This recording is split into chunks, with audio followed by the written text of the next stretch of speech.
Moro. Mitä pikkunen duunaa.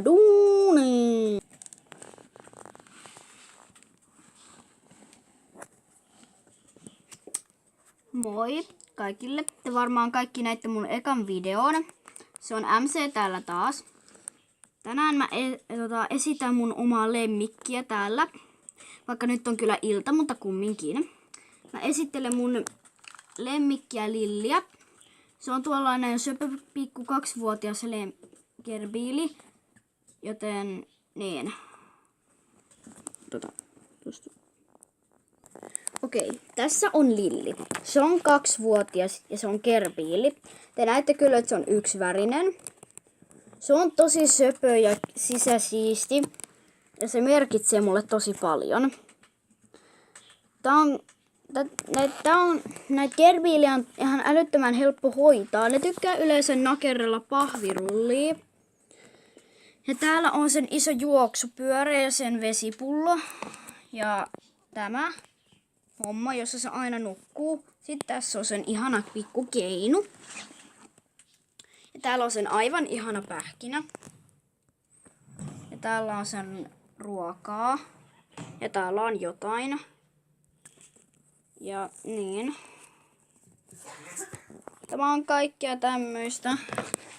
Se tykkää tosi paljon syödä näitä. Mutta se tykkää tosi paljon juosta tässä juoksupyörässä, kun mun pitää mennä nukkumaan. Ja sori, mun sisko kävelee tuolla taustalla. Tää on niinku mun omassa huoneessa nyt. Täällä on mun tietenkin mun oma aivan ihana tietokone. Siinä ei oo, sille ei voi käyttää facecamia, mut kumminkin. Koska siinä ei oo web-kameraa.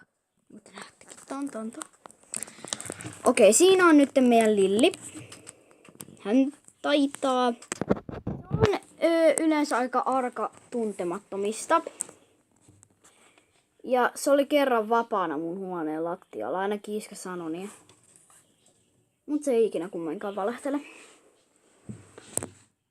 Se on sitten tämä lillukka, joka karkasi.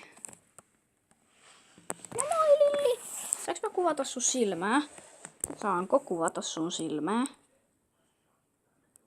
Sitten sillä on tämmönen homma, että se kylpee hiekassa, mutta on vaan vähän täynnä hakkeita.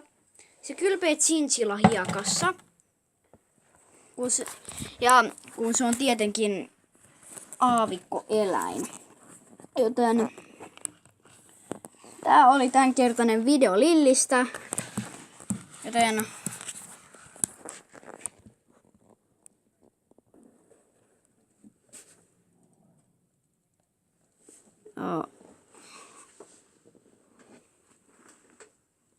se oli tämänkertainen video Lillistä.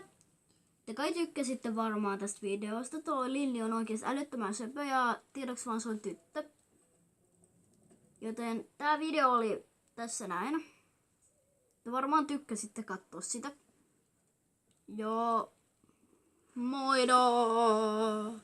Hetki mä otan ton.